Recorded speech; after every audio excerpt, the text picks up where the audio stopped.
La guerra por el control de México, en la que participan grupos criminales y las fuerzas del Estado, tiene como origen el intento fallido por más de un siglo de controlar las drogas. Es una guerra injusta que pagan miles de mexicanos inocentes cada año y que los gobiernos no han podido siquiera explicar con coherencia. Ni el gobierno mexicano ni el estadounidense, su principal impulsor por razones morales, han podido decirnos si este precio de sangre se justifica. En los hechos, claramente no se justifica y la estrategia de guerra va de fracaso en fracaso y son los más vulnerables, los de a pie, los que pagan.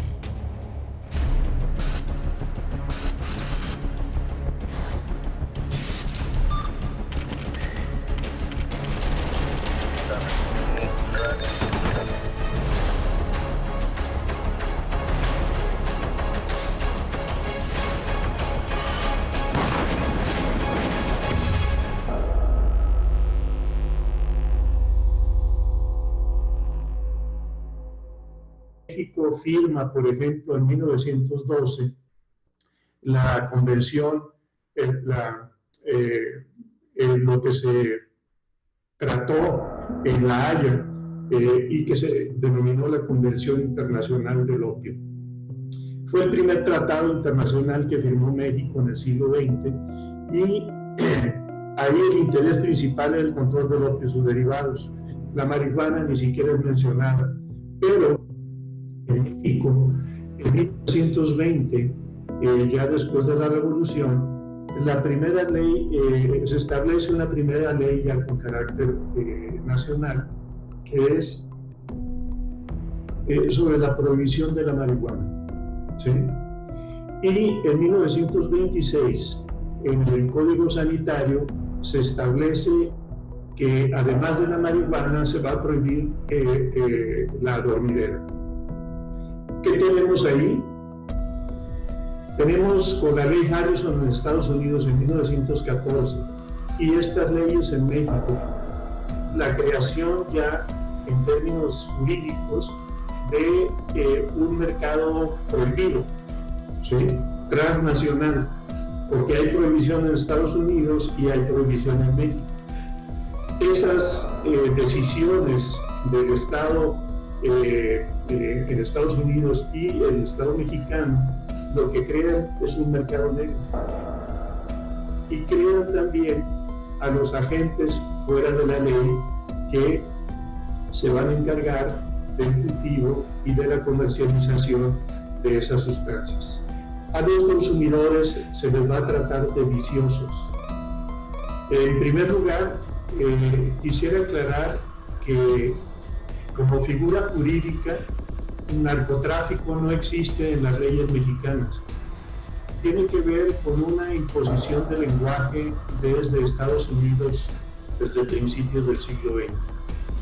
Y esto en las leyes mexicanas desde el siglo XIX se tipificó en el Código Penal para el Distrito Federal y territorio de la Baja California en 1871 como delitos contra la salud pública, ¿sí?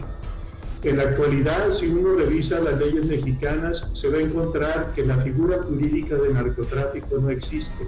Lo que existe son delitos contra la salud en distintas modalidades. En el lenguaje popular, la mayor parte de la gente no sabe que esto ha sido una imposición lingüística, porque en Estados Unidos, en 1914, al aprobarse la ley Harrison, que prohíbe el opio y sus derivados y la cocaína, en el nombre llevaba el error, porque se llamó Harrison Narcotics Tax Act. Es decir, incluyó a drogas particularmente narcóticas como el opio y sus derivados, junto con otra droga que es estimulante, que no es narcótica, como la cocaína. El prefijo, el sufijo y el sustantivo narco vienen justamente por la ley Harrison en Estados Unidos, donde se mete en un mismo saco a drogas que no son narcóticas como si lo fueran. Yo siempre he planteado el inicio de la guerra a las drogas desde la época de Nixon, porque yo creo que fue ahí donde se estableció este concepto de ley y orden. Y ha sido desde entonces, a través de pues, medio siglo, podemos decir categóricamente que ha sido un fracaso.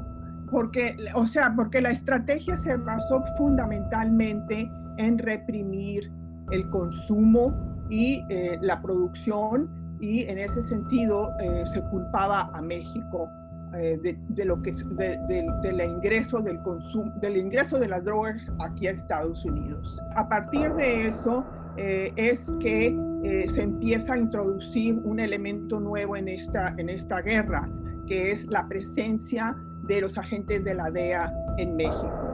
Empieza en realidad la presencia fuerte de la DEA en México cuando ya es muy notable su intervención en los asuntos internos de México del combate al narcotráfico, es en la época de Miguel de la Madrid.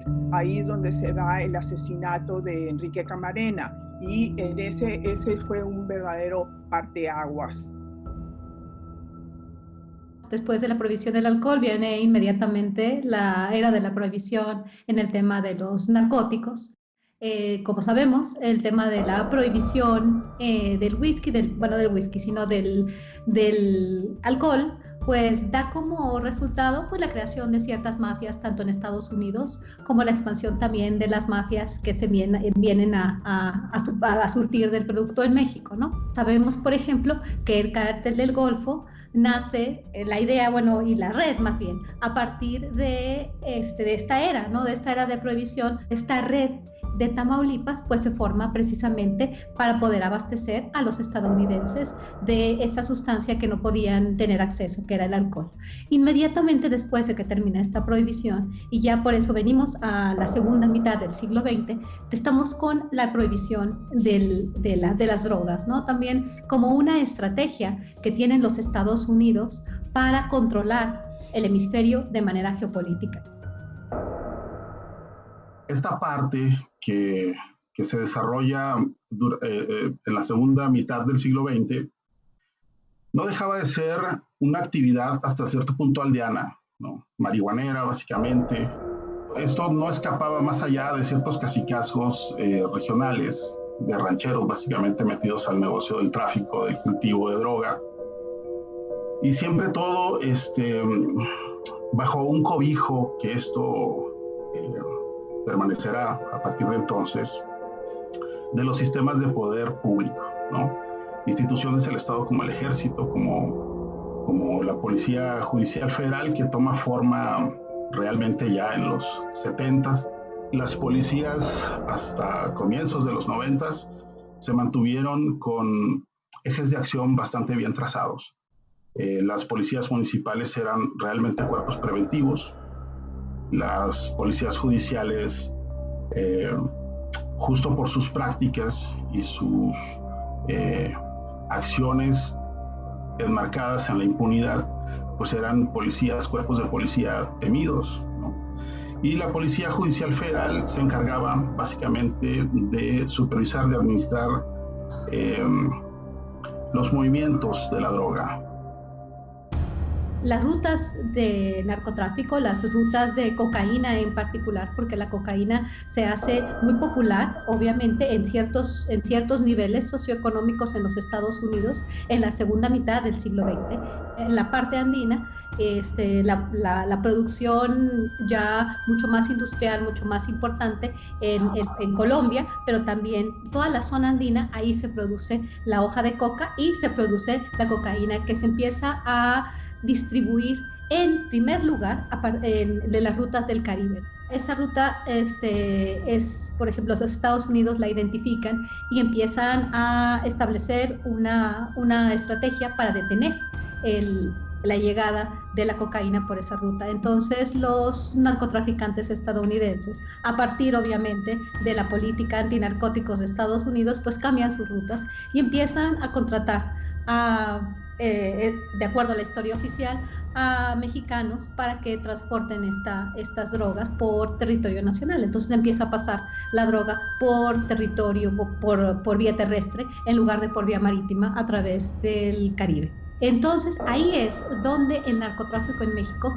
empieza a tomar forma en los 80s y en especial se empieza a vincular a las estructuras del Estado.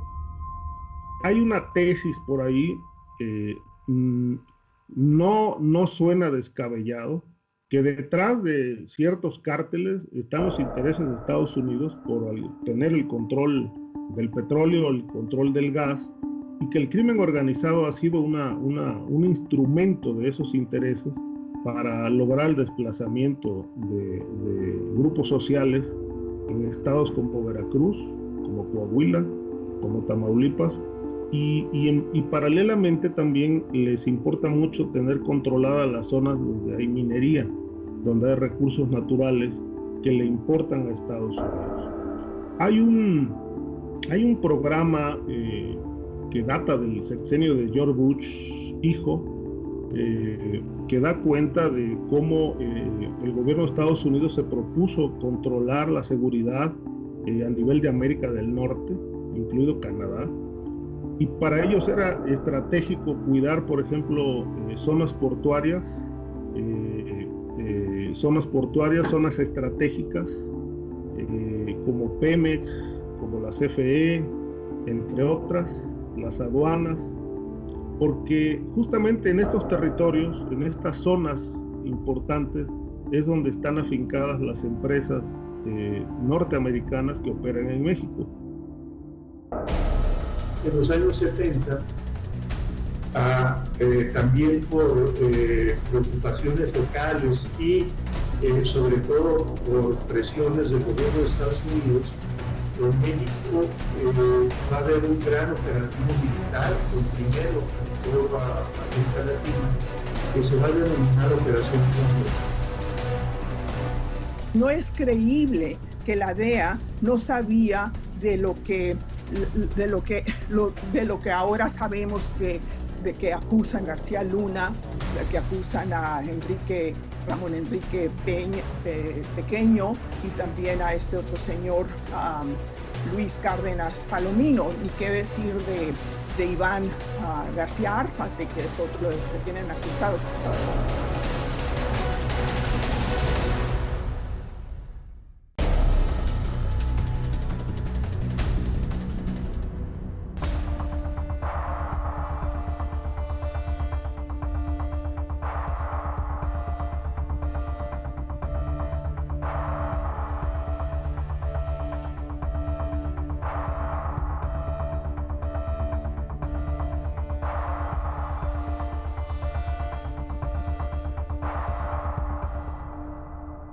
En los años 70, también por preocupaciones locales y sobre todo por presiones del gobierno de Estados Unidos, en México va a haber un gran operativo militar, el primero en toda América Latina, que se va a denominar Operación Cóndor, y que va a estar concentrado en la destrucción de cultivos de adormidera y de marihuana en el noroeste del país, particularmente en los estados de Sinaloa, Chihuahua y Durango, que desde principios del siglo XX van a ser, junto con Sonora, los estados donde históricamente se concentró el cultivo de las plantas ilegalizadas y por lo tanto de donde surgieron justamente los grupos de traficantes más poderosos del país. Ahí, por ejemplo, el actual fiscal general de la República, Gers Manero, tuvo un papel muy importante porque coordinó justamente la Operación Cóndor por parte de la PGR. Fue el primer gran operativo militar en toda América Latina, que en su momento las autoridades hablaron de un despliegue de 10,000 militares en el conocido como el Triángulo Dorado, ¿sí? Y después van a venir operativos similares militares en América del Sur, ¿sí? la operación Fulminante en Colombia y otros operativos en Perú, en Ecuador, en Bolivia, etcétera, hasta llegar a Plan Colombia, obviamente en Colombia, y la iniciativa Mérida en México. Durante 30 años aquí, es la política antidrogas de Estados Unidos, el combate al narcotráfico, trasciende al partido que esté en la Casa Blanca. O sea, tanto los demócratas como los republicanos han asumido la misma estrategia. Por ejemplo, la iniciativa Mérida nace bajo el gobierno de George Bush, un gobierno republicano.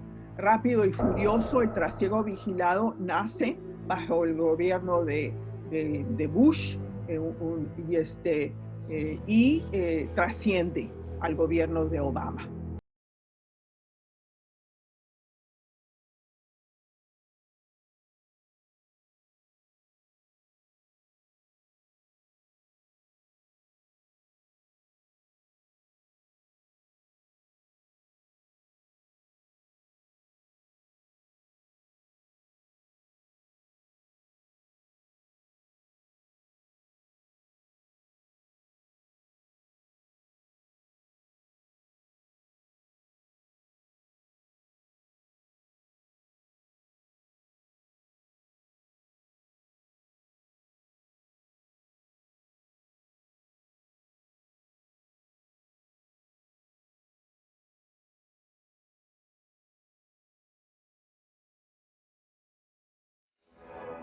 Es muy difícil decir o argumentar que bajo la iniciativa Mérida, a pesar de que sí se le entregaron a México 3,000 millones de dólares, hubo una responsabilidad compartida.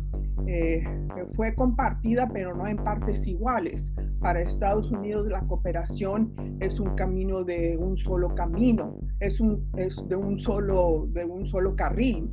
Presionaron para que México redujera el tráfico de fentanilo, por ejemplo, y confrontar a los carteles, pero no hacen nada para bajar el consumo aquí, o muy poco, y mucho menos para reducir el tráfico de armas a México. No hay una reciprocidad, no se puede hablar de una reciprocidad en esta cooperación o responsabilidad compartida que inició la iniciativa Mérida en el 2016 y que se puso en marcha en el 2017, porque simplemente la política exterior de Estados Unidos hacia México en el tema de seguridad, es decir, en el tema del narcotráfico, siempre ha sido señalar a México como el responsable.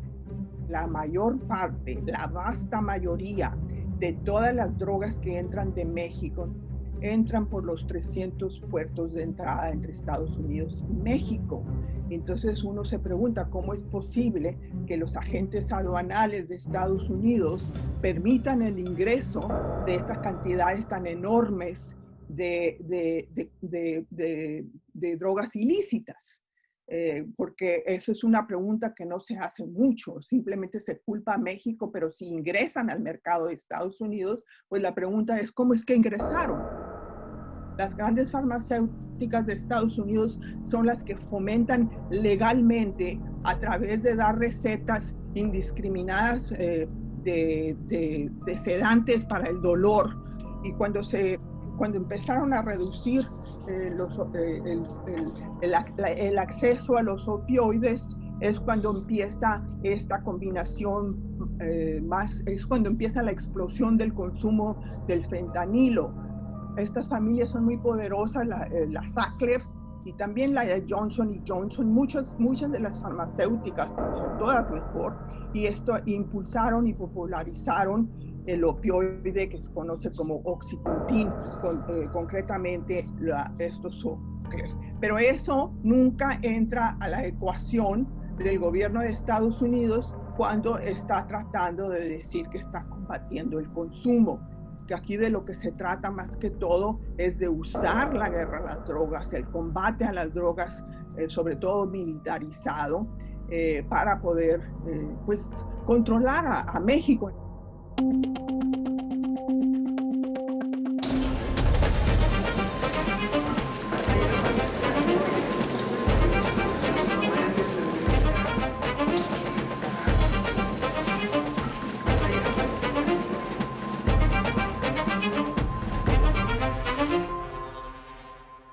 Tengo los primeros indicios de cómo el gobierno americano mete la mano en el juego y también tira los dados, ¿no?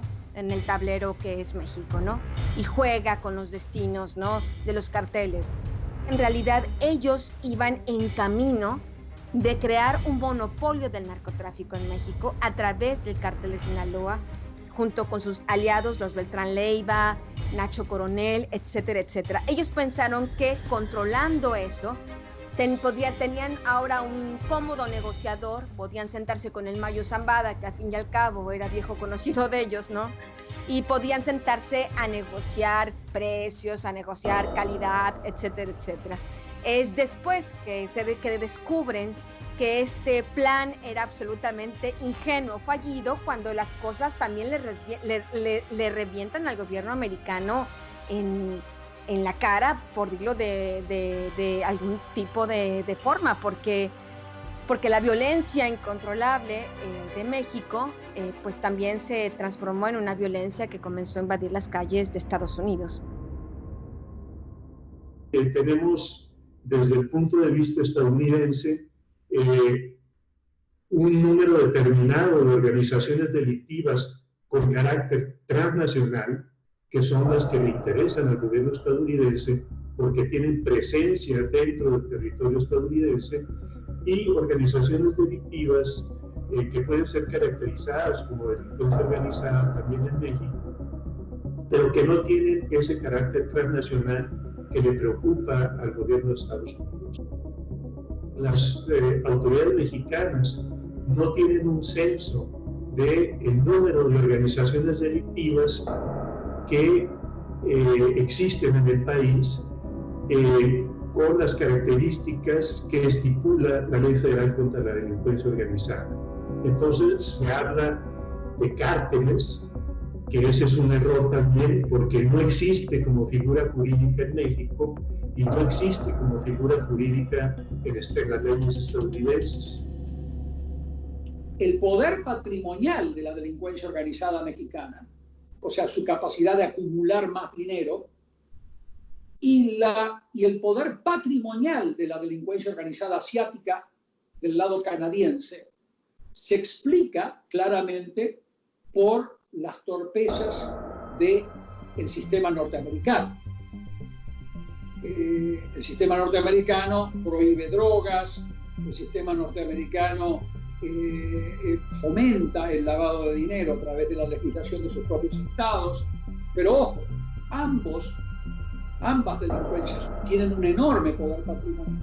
La pregunta es, ¿por qué una delincuencia organizada con enorme poder patrimonial como la asiática en Canadá no reacciona de manera violenta con ese patrimonio, no se comporta de la misma manera con ese patrimonio que la delincuencia organizada mexicana con el mismo poder patrimonial que comete crímenes de lesa humanidad, porque las instituciones mexicanas le dan el incentivo de comportarse así?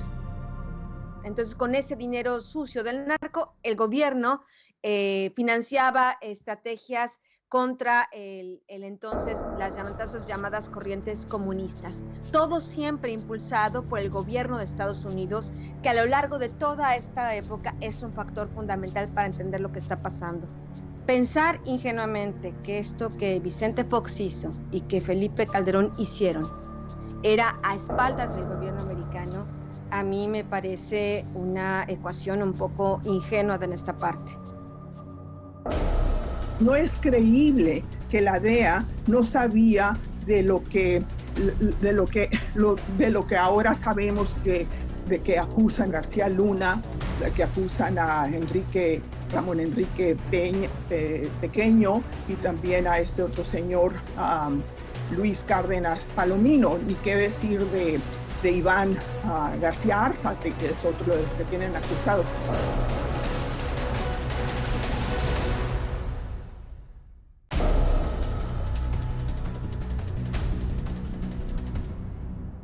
Unos dicen que la guerra se había perdido desde que cayó la primera víctima inocente.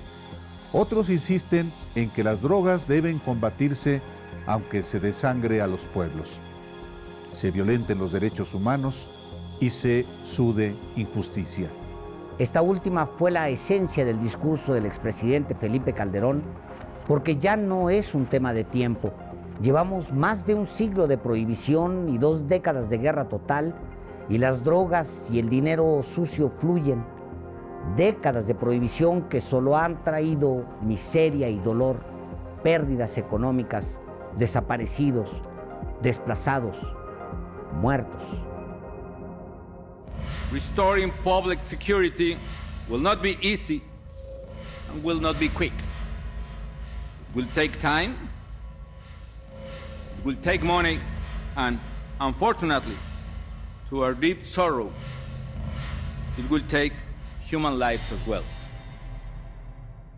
En octubre de 2006, el avión de la DEA que despega de Washington y llega a Cuernavaca, trae a Karen Tandy, que era la administradora de la DEA, a su equipo más cercano y se reúne con los entonces funcionarios de seguridad del gobierno de Vicente Fox. Pero realmente es la reunión donde se palomea, digamos, o se avala la continuidad de algunos de los personajes que ahí participaron. Yo valoro como fundamental esta reunión porque muestra la responsabilidad que también tiene Estados Unidos en el desastre que fue esa política de combate al narcotráfico. Esta reunión es un elemento que documenta, que avala esa participación que habitualmente tienen los Estados Unidos en nuestra política de combate a las drogas en los distintos sexenios. Estos personajes son Genaro García Luna, que siendo titular de la AFI, pasa después a ser secretario de Seguridad Pública con Calderón, Eduardo Medina Mora, que después de haber sido titular del CISEN y secretario de Seguridad Pública, fue procurador, luego estuvo en Reino Unido y con Enrique Peña Nieto estuvo en Estados Unidos como embajador y después como ministro de la Corte. Y el otro personaje es José Luis Santiago Vasconcelos, que era titular de su Procuraduría de Combate a la Delincuencia Organizada.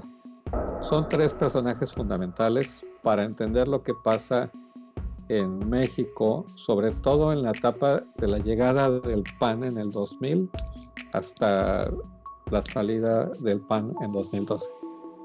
No es creíble que la DEA no sabía de lo que ahora sabemos de que acusan García Luna, de que acusan a Ramón Enrique Pequeño y también a este otro señor, Luis Cárdenas Palomino, ni qué decir de Iván García Arzate, que es otro de los que tienen acusados. El 1 de diciembre de 2000, Vicente Fox declaró la madre de todas las batallas y 6 años después, Felipe Calderón retomó la idea, la amarró a un cohete y encendió la mecha. El primero lo hizo como promesa de campaña electoral. El segundo, en un intento por desviar la atención de los mexicanos cuando cientos de miles reclamaban un fraude electoral. Los 2 presidentes de un partido de derecha recalcitrante metieron a México en una guerra por razones políticas. Y esa era la razón suficiente para haberla detenido, independientemente de su fracaso probado. Pero no se hizo. Y ahora lleva la velocidad de una avalancha. ¿Cómo detenerla? Pareciera que la única solución es dejarla correr y que la gravedad resuelva. ¿Por qué declara la guerra contra las drogas el presidente Felipe Calderón? supuestamente él, para poder legitimarse en el poder, pues se viste de militar, solamente llegando a la presidencia, y pues declara la guerra contra las drogas, según algunos, para ganar legitimidad. La justificación es que ya estábamos, que hay partes del país donde había, pues sí, estas pugnas entre grupos de la delincuencia organizada, pero realmente se justificaba esta guerra contra las drogas, esta guerra general, donde supuestamente mandas a las Fuerzas Armadas a todo el territorio nacional a combatir a los narcotraficantes. ¿Esta era una guerra de México o era una guerra de los Estados Unidos? Porque supuestamente México estaba peleando una guerra que había declarado el presidente Nixon en el siglo anterior. Supuestamente los estadounidenses estaban muy contentos porque en ese momento Felipe Calderón necesitaba esta legitimidad y necesitaba que esa legitimidad llegara de la mano de los estadounidenses, ¿no? Y en realidad él con el presidente George W. Bush en Mérida se reúnen y ahí surge la iniciativa Mérida. Felipe Calderón dice que él logró por primera vez que Estados Unidos aceptara una corresponsabilidad a través de la iniciativa Mérida. Sí pusieron los fondos, los $3,000 millones, pero fueron condicionados a que México se volviera básicamente en la sede de las agencias de Procuración de Justicia de Estados Unidos y de inteligencia, y Calderón les permitió entrar, dirigir los operativos, los allanamientos y todo. O sea, básicamente bajo el gobierno de Calderón, México perdió totalmente su soberanía. ¿Qué fue lo que pasó? Mientras esa carnicería se escenificaba en la parte mexicana, la droga, los narcóticos seguían cruzando la frontera y lejos de encarecerse en las calles de los Estados Unidos, bueno, pues, adquirieron su costo más bajo. Calderón emprendió una guerra, pero fue una guerra en la que pues, no pudo desmantelar absolutamente nada. Y una de las grandes incógnitas que hasta hoy quedan ahí en el aire, realmente qué fue lo que combatió Felipe Calderón. Porque fue un sexenio en el que el narcotráfico se posicionó no solamente en el país, sino que tuvo la gran capacidad de asociarse con otros grupos de América Latina. Fue una catástrofe y fue la peor decisión que él pudo tomar, pero no la toma solo. Él la toma con el aval de Estados Unidos, que pone mucho dinero para esa guerra y que arman la Plataforma México, la Iniciativa Mérida, y como contrapartida, ¿qué es lo que deja la guerra? Miles de muertos inocentes. Pareciera que cada administración en esta época de prohibición de la guerra contra las drogas estadounidense, que se la impone a todos los países del continente, cada uno de los presidentes, cada sexenio hay un cartel favorito.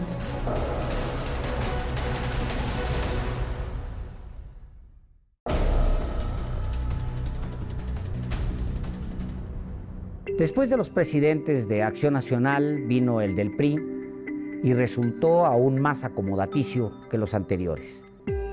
Para no meterse en complicaciones, simplemente se mantuvo la estrategia perdedora con, obvio, los mismos resultados nefastos. Me quedo con la insatisfacción de aquello que no se logró atender suficientemente y será un gran reto para la próxima administración, es en el ámbito de la seguridad. No hemos alcanzado el objetivo de darle a los mexicanos paz y tranquilidad en cualquier parte de la geografía nacional. El gobierno de Enrique Peña Nieto trata de cambiar su estrategia en el sentido de que no quiere ver en medios de comunicación, en las primeras páginas, los hechos de violencia que se registraban en los medios durante la etapa de Calderón, ¿no? Con Peña Nieto intentaron invisibilizar, intentaron pedirle a los medios y culpar a los medios de pasar esta realidad. con Peña Nieto normalizamos estos episodios de terror y se tomó todo de una manera frívola. El Estado mexicano en la estrategia judicial norteamericana es visto como un Estado infectado por cientos de Cienfuegos. Cienfuegos es solamente uno de ellos. Y lamentablemente esa estrategia judicial de la Fiscalía del Distrito Oeste de Nueva York documenta eso. Todos estos casos de secretarios de Estado, ministros del gabinete de un presidente, estén involucrados en la delincuencia organizada, demuestra que eso es solamente la punta del iceberg, es la punta del témpano, que hay una enorme cantidad de gente por debajo que también debe ser investigada desde México. Yo sí creo que tienen estos gobernantes, en especial el presidente, todos sus secuaces, muchas cosas, o sea, los presidentes en turno, ¿no?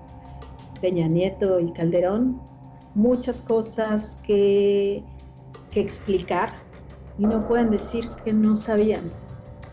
Cada vez más sabemos que hay pruebas y también las pruebas en la calle eran evidentes.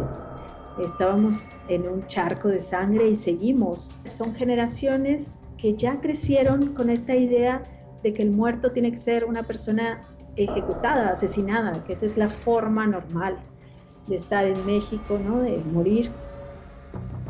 Pareciera que cada administración en esta época de prohibición de la guerra contra las drogas estadounidense, que se la impone a todos los países del continente, cada uno de los presidentes, cada sexenio hay un cartel favorito, ¿no?